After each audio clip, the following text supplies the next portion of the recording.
salli ala Sayyidina Muhammad wa ala ali Sayyidina Muhammad. Kembali ayat tadi.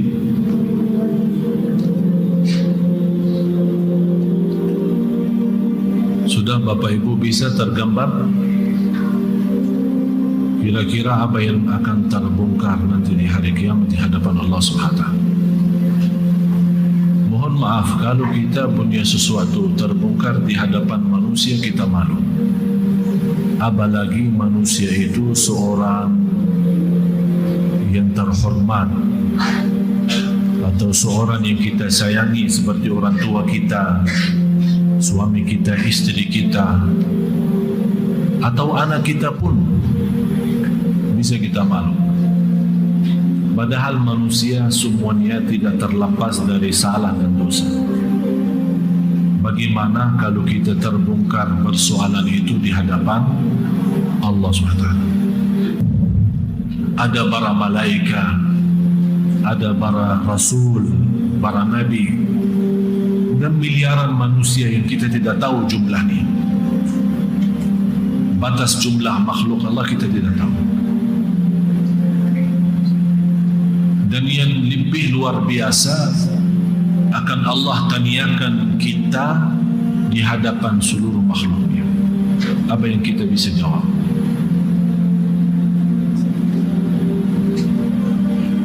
Sampai orang yang melihat berlaku keburukannya, berlaku salah, yang belum dia sempat taubat, belum sempat mohon ampun, belum sempat dia buka halaman baru sama Allah, di saat itu coba tawaddu law anna bainaha wa bainahu amadan ba'ida.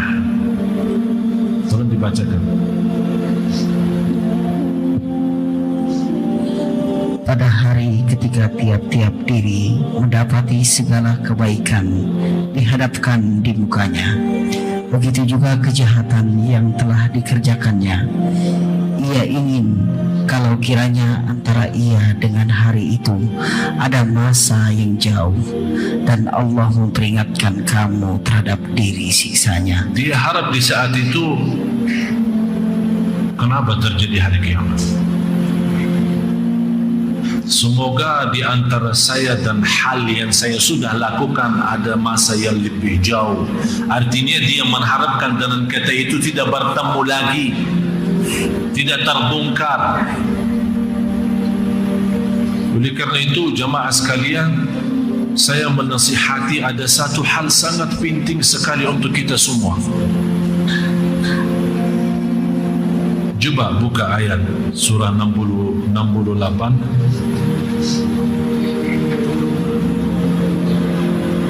Surah 68 ayat 42-43. Satu hal yang insya Allah Bapak Ibu akan Allah Subhanahu wa Ta'ala bukan hanya mengampuni dosa kita, malah insya Allah akan terhapus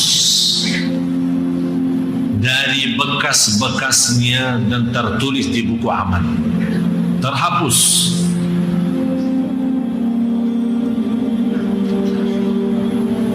Yauma yukshafu an saqin wa yud'auna ila as-sujudi wa hum fala yastati'un.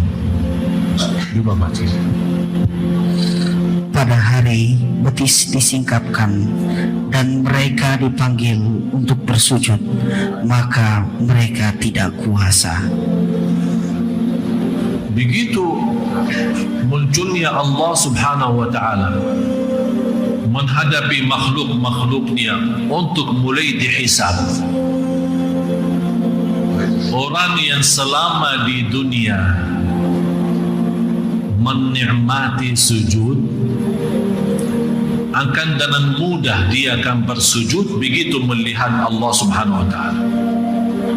Tapi selain itu, ada sekelompok yang mereka diperintahkan sujud, diajak sujud, tapi dia tidak bisa bersujud. Kenapa tidak bisa? Alasannya di ayat selanjutnya 43. khashi'atan absaruhum tarhaquhum dhillah.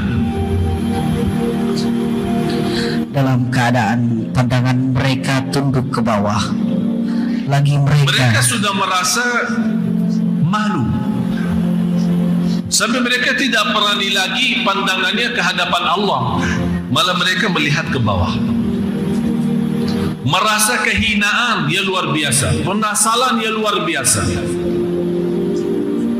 Padahal mereka selama di dunia sangat mengharapkan melihat Allah. Tapi begitu sudah peristiwa terjadi dan Allah Subhanahu wa taala menghadap semua makhluknya, ini kelompok ini tidak bisa lihat. Tak berani pandangannya mata di hadapan Allah Subhanahu wa taala. Karena mereka apa? Sebabnya apa? Kehinaan dan penyesalan yang dirasakan oleh mereka, Allah sudah jelaskan. Alasannya mereka, sesungguhnya mereka dahulu di dunia diseru untuk bersujud dan mereka dalam keadaan sejahtera, dalam keadaan sehat, dalam keadaan baik, dalam keadaan lancar, tidak punya masalah, tidak punya apa-apa, diajak bersujud, nikmati sujud, tapi ternyata mereka tidak menggunakan sujud itu dengan baik. Mohon maaf kalau kita duduk menonton TV, berita maupun sinetron, tidak pernah bosan berjam-jam kita di hadapan TV. Tapi jujur saja, begitu saya di masjid melihat beberapa orang dari jamaah salat, sunnah qabliyah maupun ba'diyah, salatnya itu tidak melebihi 5 menit. Tidak melebihi 5 menit. Seolah-olah kita sudah bosan menghadapi Allah di waktu salat. Karena di saat kita salat menghadapi Allah Subhanahu wa taala, ini bersisnya gambar kita saat kita menghadapi Allah waktu salat, nanti akan juga hadapi Allah waktu hari kiamat. Tapi bedanya apa? Yang menikmati walaupun pandangan matanya di waktu salat melihat ke bawah, tampaknya sujud, bukan karena dia malu sama Allah, tapi karena dia mencintai Allah dan dia berdiri dengan rasa hormat, mengagungkan Allah. Oleh karena itu dia tidak mau pandangannya sibuk kanan kiri, hanya menghormati kehadiran Allah di hadapannya. Oleh karena itu sepanjang salat dia nikmati Allah lagi di hadapannya. Begitu dia sujud, yang namanya Fir'aun, faqala ana rabbukumul a'la, aku Rabb kalian yang paling tinggi. Ini kata siapa?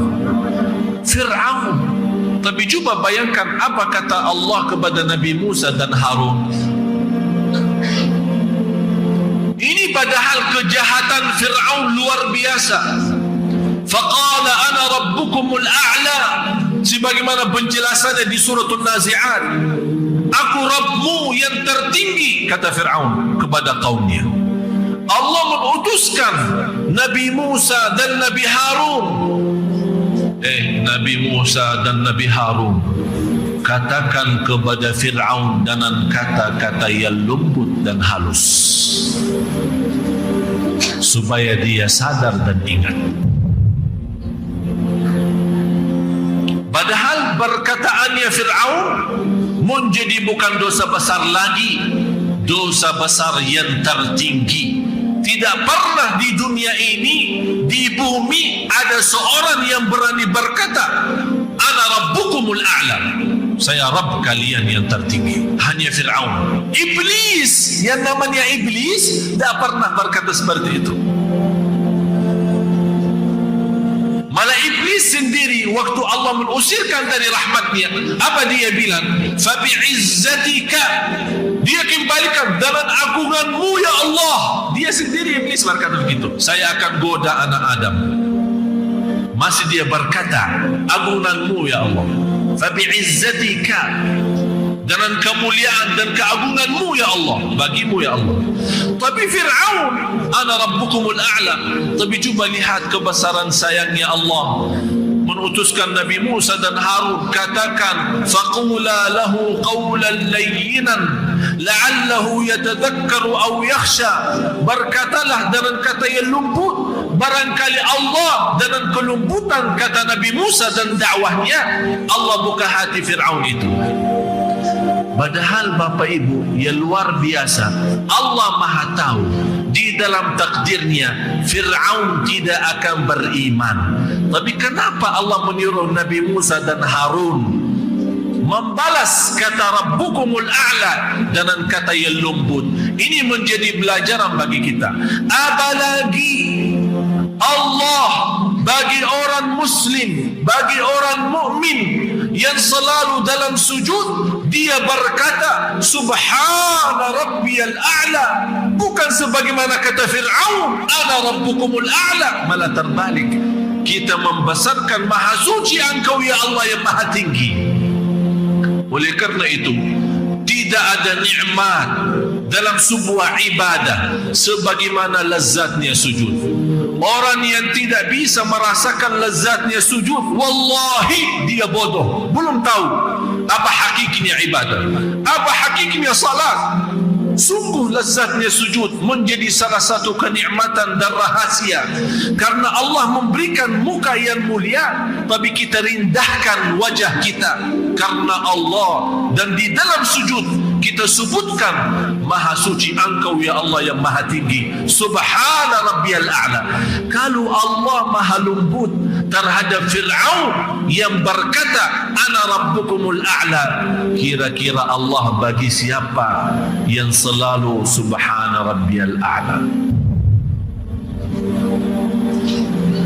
Oleh karena itu, salah satu jalan keluar dari semua kesulitan kesusahan di dunia ini maupun nanti di hari kiamat, sebagaimana ayat tadi surat Ali Imran ayat 30, supaya persoalan kita tidak terbongkar di hadapan Allah. Bapak Ibu, saya nasihati, nikmati sujud di dunia ini, nikmati sujud supaya kita bisa sujud di hadapan Allah hari kiamat. Kalau bisa nangis setiap sujudnya, jangan berhenti. Sebagaimana kata seorang wanita di zaman Nabi Musa, waktu Nabi Musa menceritakan ada ummah yang akan datang umurnya di antara 60 dan 70. Apa jawabannya seorang ibu itu? Saya akan habiskan 60-70 umurku itu untuk hanya bersujud karena Allah. 60 dia mau habiskan dalam sujud. Malah saya heran, orang lagi salat menghadapi Allah, begitu turunkan kepala, belum sambil menuntuh sajadah dia sudah bangun lagi, belum menuntuh sajadah dan karpetnya sudah bangun lagi, seolah-olah dia takut terkotor mukanya, takut gatal wajahnya. Padahal Allah menunggu bisikan doa di saat sujud. Oleh karena itu Rasulullah SAW bersabda di hadis sahih, aqrabu, karena kondisi sujud di dalam salat menjadi yang teragung. Jadi yang teragung di antara berdiri, rukuk, duduk, tahiyat, di antara dalam salat yang teragung, yang termulia adalah sujud. Oleh karena itu kata Rasulullah SAW, karena sujud itu agung, kesempatan kita menjadi posisi terdekat kepada Allah, kata Rasulullah, mengisi banyak doa. Kenapa isi banyak doa hanya di sujud? Tidak boleh sujud apa doa dalam rukuk, tidak boleh doa dalam rukuk. Kenapa di dalam sujud?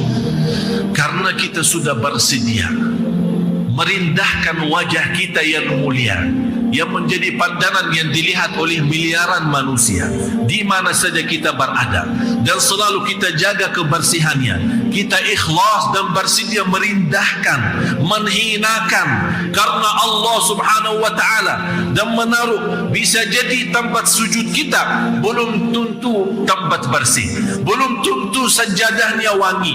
Bisa jadi di pasir, bisa jadi di tanah, bisa jadi di atas aspal, bisa jadi di atas lantai, belum tentu bersih, belum tentu bisa tahan panasnya, belum tentu bisa tahan kalau ada bau-bau yang tidak enak.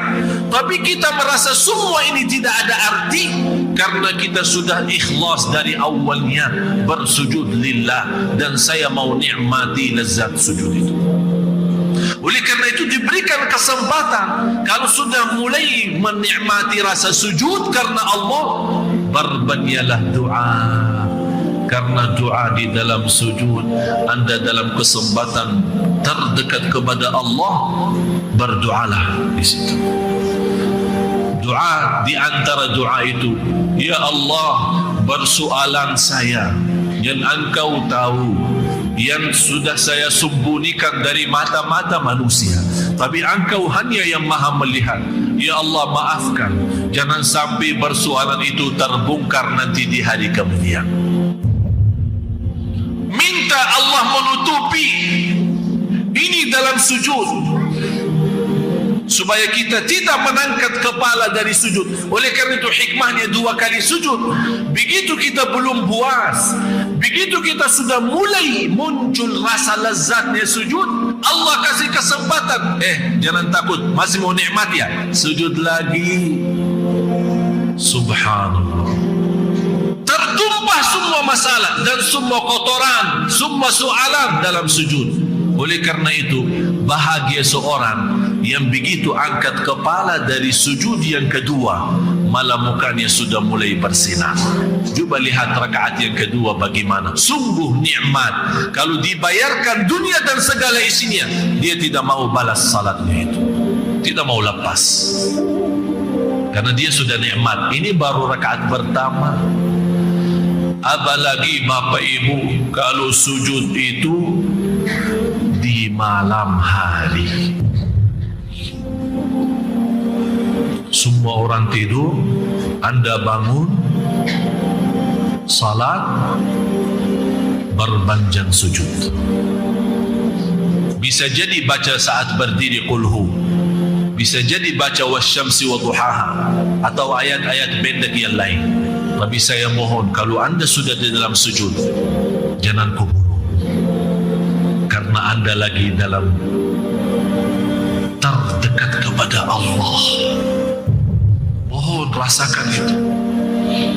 Kalau kita dalam kesempatan menghadapi seorang mulia, kita memanfaatkan setitik-titiknya supaya kita bisa ambil apa-apa segala hajat kita.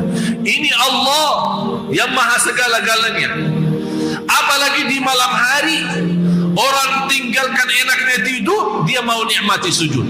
Seolah dia memberikan tahu kepada Allah, ya Allah, terima kasih atas nikmat tidur itu, tapi bagi saya lebih nikmat adalah sujud kepadamu. Kita tunjukkan itu. Sungguh jamaah sekalian, yang istiqamah sujud malam hari luar biasa. Saya akhiri satu cerita terjadi sama saya. Semalam habis maghrib, saya sunnah ba'diyah.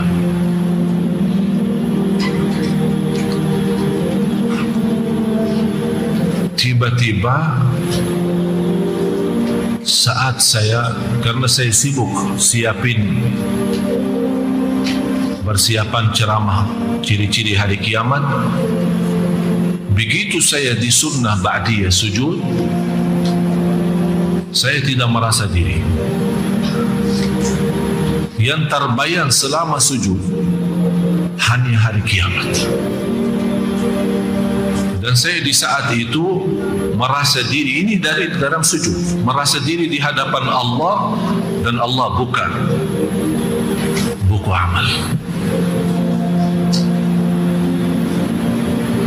Sungguh jamaah sekalian, kalau bukan kita menceritakan, menjadi pelajaran bagi Bapak Ibu, bukan karena saya takut ria atau apa, tapi sungguh sujud itu lezatnya luar biasa. ternyata selama ini belum kita mampu menikmati sujud. Terasa hati tenang begitu salam dari salat, nikmat, sudah tidak mau keluar dari masjid lagi, sudah tidak mau berhenti salat lagi. Itu yang saya mohon dan harapkan bisa setiap sujud kita rasakan. Bukan hanya sekali-kali, setiap salat kita rasakan nikmat itu. Sungguh lebih nikmat jauh daripada kekayaan dunia, daripada kemuliaan dunia. Itu sujudnya luar biasa. Jangan sampai kita terjadi orang yang nanti di hadapan Allah diperintahkan sujud karena Allah malah tidak bisa sujud. Doa makbul dalam sujud. Dan pernah kita bahas di surat Az-Zumar, salah satu rahasia ilmu orang yang senantiasa bersujud kepada Allah, langsung transferannya ilmu dari Allah SWT. Mudah-mudahan Allah buka hati Bapak Ibu semua yang hadir supaya bisa menikmati sujud. Saya yakin Anda kalau betul-betul berjuangkan, berusaha semaksimal mungkin nanti malam ini, nanti malam supaya hari Kamis, karena setiap hari Kamis terbuka amal kita,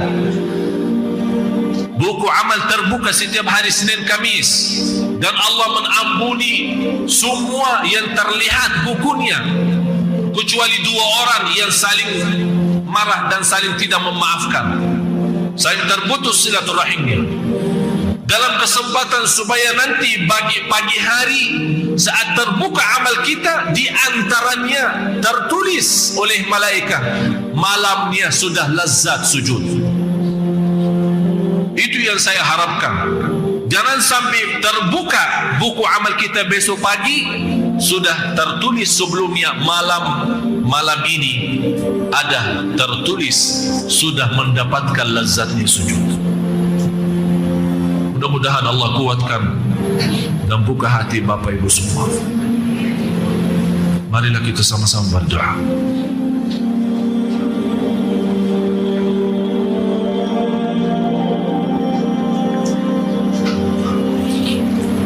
Bismillahirrahmanirrahim.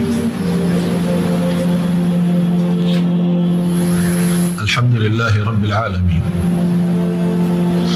Allahumma salli ala Sayyidina Muhammad wa ala ali Sayyidina Muhammad.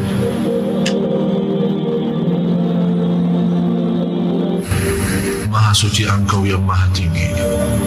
Subhana Rabbiyal A'la.